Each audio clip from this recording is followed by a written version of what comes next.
अस्सलामुअलैकुम everyone, welcome to my channel, welcome to another vlog. I hope आप सब ठीक होंगे। हम लोग भी अल्हम्दुलिल्लाह ठीक हैं। Thank you so very much.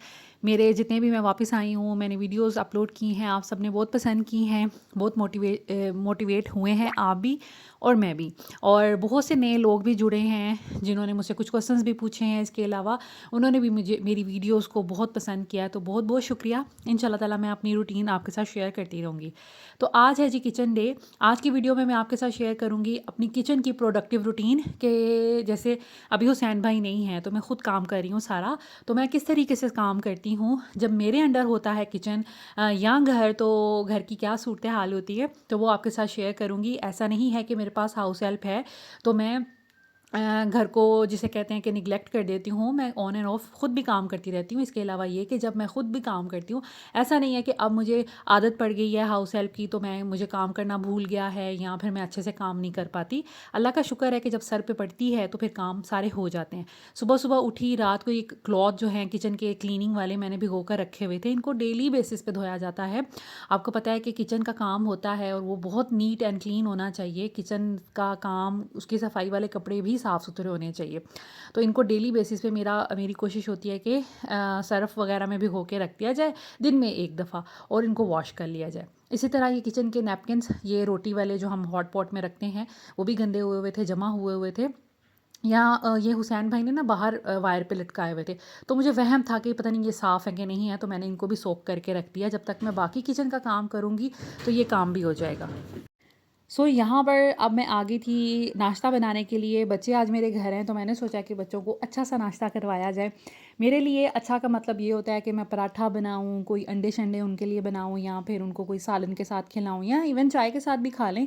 लेकिन एक तसल्ली रहती है कि रोटी पराठा खाया है, क्योंकि रूटीन में ब्रेड, अंडे और जिसे कहते हैं कि कभी चाय ब्रेड भी ले लेती हैं। इसके अलावा ये कि कभी पैनकेक्स वगैरह बन जाते हैं। मुझे पराठों पे ना बड़ी तसल्ली होती है कि कुछ अच्छा खा लिया बच्चों ने। तो यहाँ पर मैं पराठे बनाऊँगी भाई के लिए, अपने लिए और बच्चों के लिए। 4 पराठे बना रही हूँ। अच्छा, जिन लोगों को पराठा बनाने लाइक सीखना है, इंटरेस्टेड हैं तो उनके लिए भी ये क्लिप्स जो हैं वो होंगे। तो यहाँ पर सबसे पहले मैं ना सिंपल पेड़े कर लेती हूँ, जैसे रूटीन में हम रोटी के लिए करते हैं। उसके बाद अगर आपने चाहते हैं कि अच्छी लेयर्स वाले पराठे बने, मज़ेदार से पराठे बने, तो फिर आपने दूसरा स्टेप करना है। आटा बहुत ठंडा था, दैट्स वाई मैंने सिंपल पेड़े करके रख दिए हैं। थोड़ा सा सॉफ्ट होगा, फिर ये कि उसको फैलाने में आसानी होगी। मीनवाइल मैंने कहा कि मैं चाय बना लेती हूँ। चाय मैं कहवे के साथ बनाती हूँ, इससे कलर बहुत अच्छा आता है चाय का। और वैसे भी हम मिल्क पैक यूज़ करते हैं, वो वैसे ही बहुत थिक होता है। तो मेरी कोशिश होती है थोड़ा सा कहवा जो है बना लिया जाए। अगर फ्रेश मिल्क हो तो उसको हम फिर दूध पत्ती टाइप ही बनाते हैं चाय, क्योंकि मेरे ससुराल में ऐसी मुझे आदत पड़ी हुई है कि सब दूध पत्ती पीते हैं। उसके बाद यहाँ पर थोड़े से सॉफ्ट हो गए थे हमारे पेड़े, और अब मैं इसको बेलूँगी। मैं बनाऊँगी 2 तरह के पराठे, एक चौकोर पराठा और एक बलों वाला जो लेयर्स वाला होता है ना पराठा, वो। तो चौकोर पराठे के लिए बड़ा ईज़ी है। आपने आटा लगाया, थोड़ा-सा उसमें घी लगाया, उसमें थोड़ा-सा आटा लगा दिया करें, बड़ा अच्छा बन जाता है। और फिर उसको आपने चारों साइड से थोड़ा-थोड़ा फ़ोल्ड कर देना है, तो चौकोर शेप बन जाती है बड़ी आसानी से। अच्छा, मैंने सोचा कि बच्चे खुश हो जाएँगे, मैं ना एक ट्रायंगल शेप भी बना लूँ। अच्छा, बनती तो वो इसी तरह थी, लेकिन मुझे बिल्कुल भी आइडिया नहीं हो रहा था कि मुझसे क्यों नहीं ठीक बन रही या क्यों नहीं ये सही बन रहा। तो बड़ी मैंने कोशिश की कि ये बन जाए।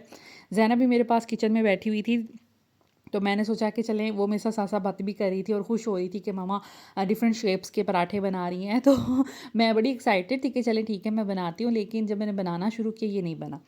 अच्छा ख़ैर, उसको भी फिर मैंने चौकोर बना लिया था। अब यहाँ पर मैं बलों वाला पराठा बना रही हूँ, जो कि बहुत ईज़ी है।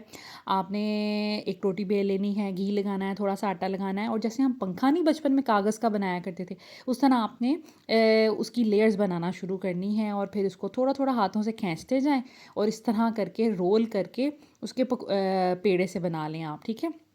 बड़े ज़बरदस्त बनते हैं। आटा लगाने से ही उसकी जो लेयर्स हैं ना खुलती हैं, और बड़ा क्रिस्पी सा मज़े का पराठा बनता है। ज़रूर ट्राई कीजिएगा इस तरह।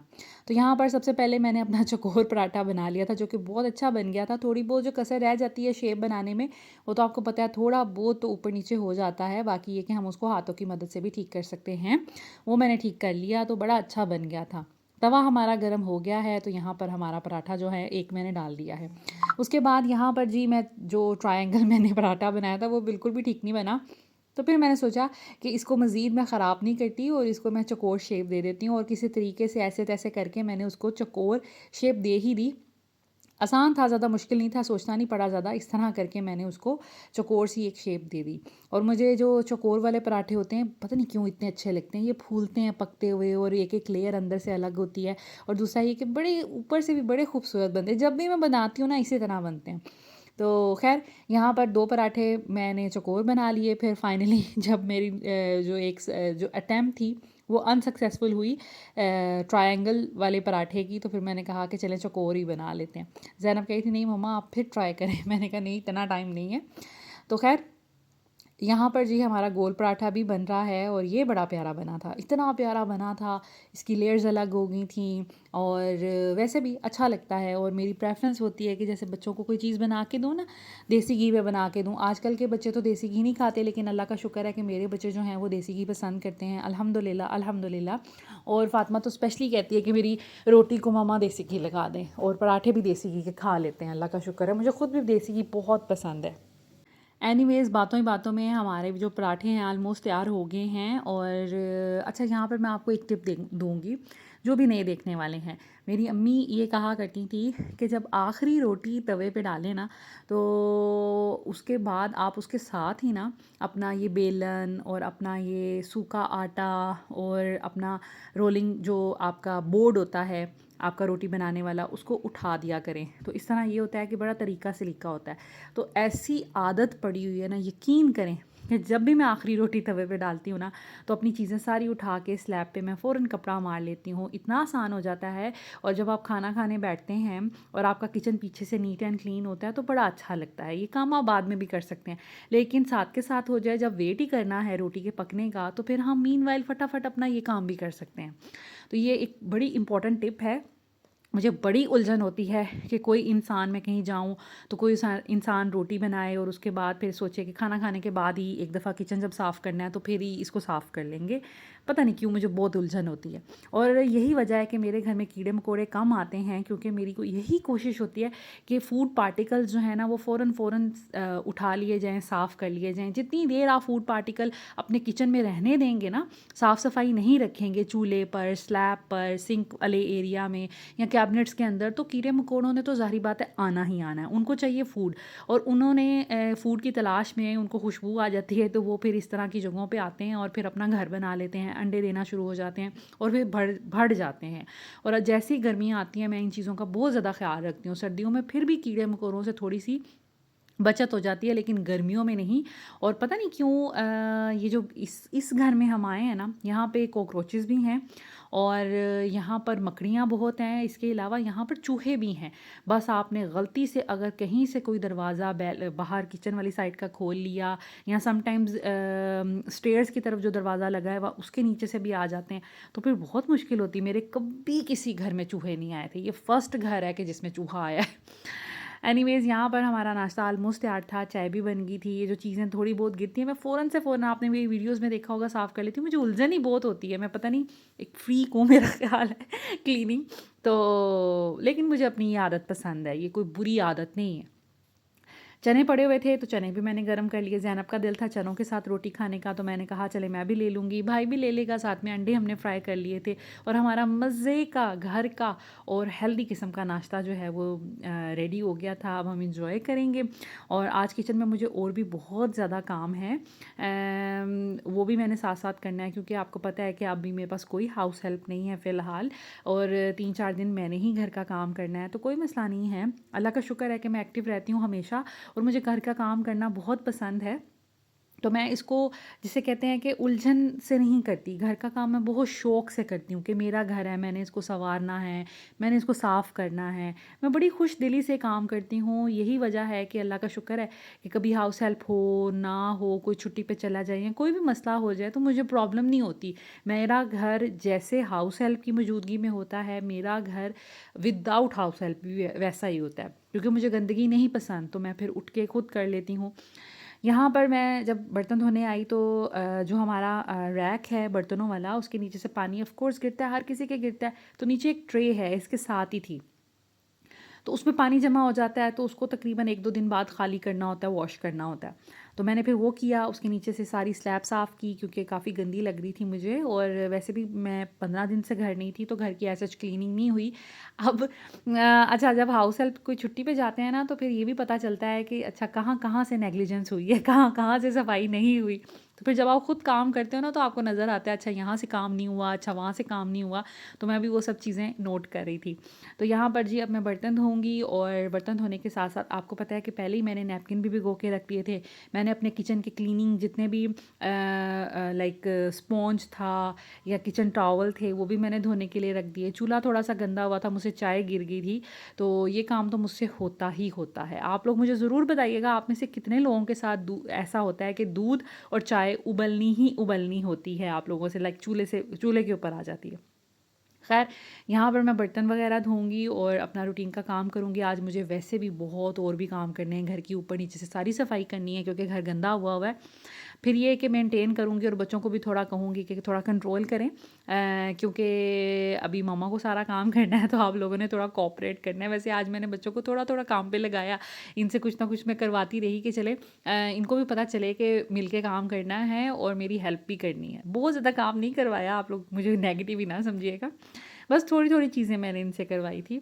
और आई होप कि आपको मेरी नेक्स्ट वीडियो भी बड़ी मोटिवेशनल लगेगी क्योंकि सारे घर की क्लीनिंग करूँगी और वो आपके साथ शेयर करूँगी। किया वो मैंने आज ही काम था, लेकिन वो बहुत लंबी वीडियो हो जानी थी, दैट्स वाई मैंने फिर उसको 2 हिस्सों में डिवाइड कर लिया था। एक ये किचन का काम जिसमें सारी आपको किचन की रूटीन देखने को मिलेगी, सुबह से लेकर लाइक नाश्ते से पहले से मैंने शुरू किया था, और नाश्ते के बाद किचन को ऐसे नीट एंड क्लीन हम करेंगे।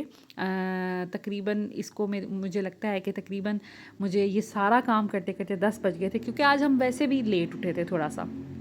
अच्छा, मुझे एक बात याद आई मेरे किसी व्यूअर ने पूछा था कि आपकी सोने और जागने की क्या रूटीन है। तो देखें, मैं जब सुबह बच्चों को स्कूल भेजती हूँ तो उसके बाद मैं नहीं सोती, मैं जागती रहती हूँ सारा दिन, और दिन में भी मैं बिल्कुल नहीं सोती इन केस के मैं बीमार ना हूँ।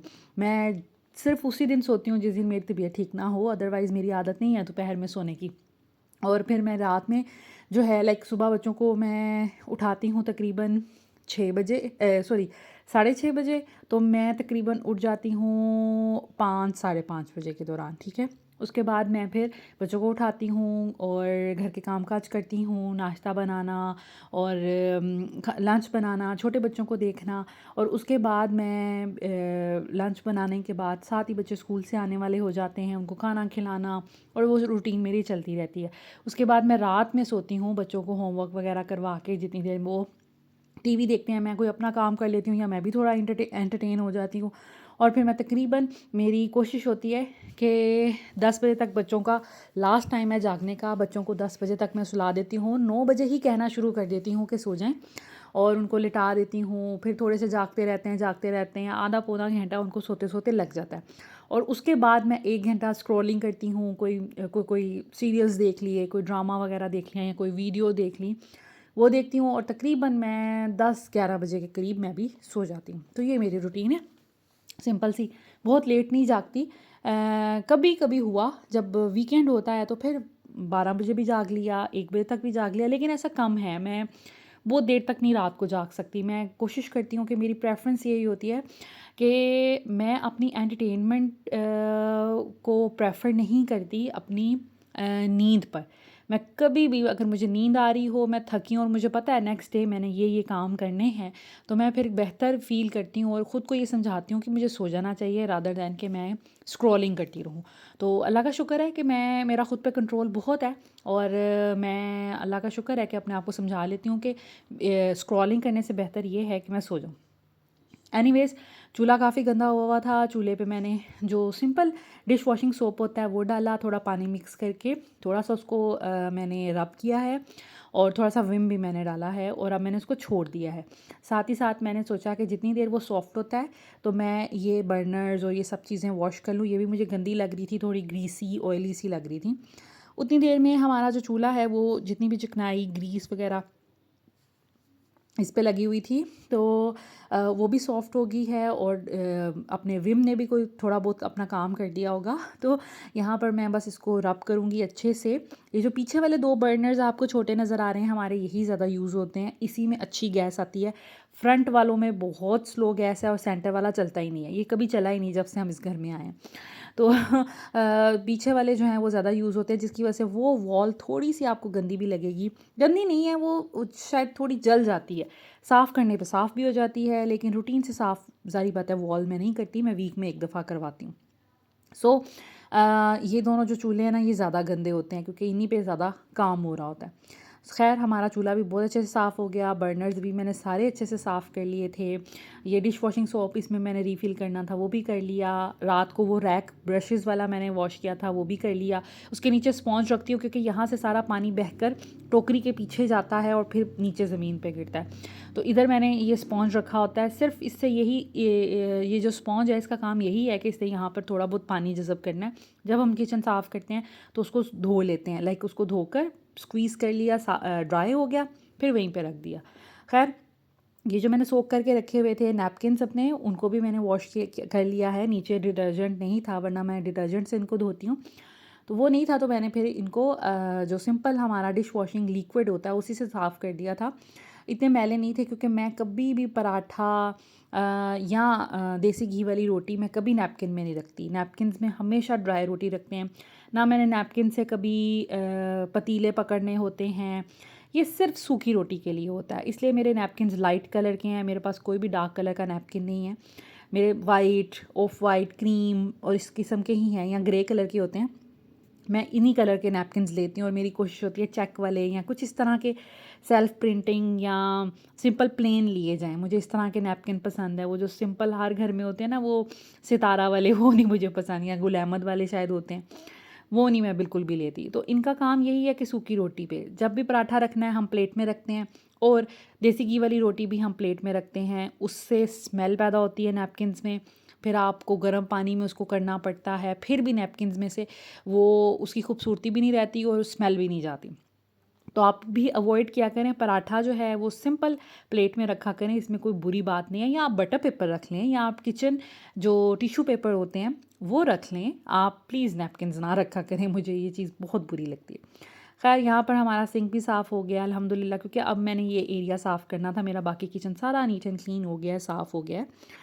तो फिर मैंने फाइनली इसको साफ़ किया, इसको थोड़ा वाइप कर लिया ताकि नीट एंड क्लीन रहे, और ये चूल्हे की लुक देखें काफ़ी हद तक साफ़ हो जाता है। कुछ कुछ थोड़ा बहुत रह जाता है, वो ज़ाहिर बात है, जब चीज़ इस्तेमाल में रहती है, इस्तेमाल होती है, तो इस्तेमाल के साथ साथ ज़ाहिर बात है वियर एंड टियर होता है, या थोड़ी बहुत डैमेज हो जाती है, ख़राब हो जाती है, वो चीज़ें ज़िंदगी के साथ चलती रहती हैं।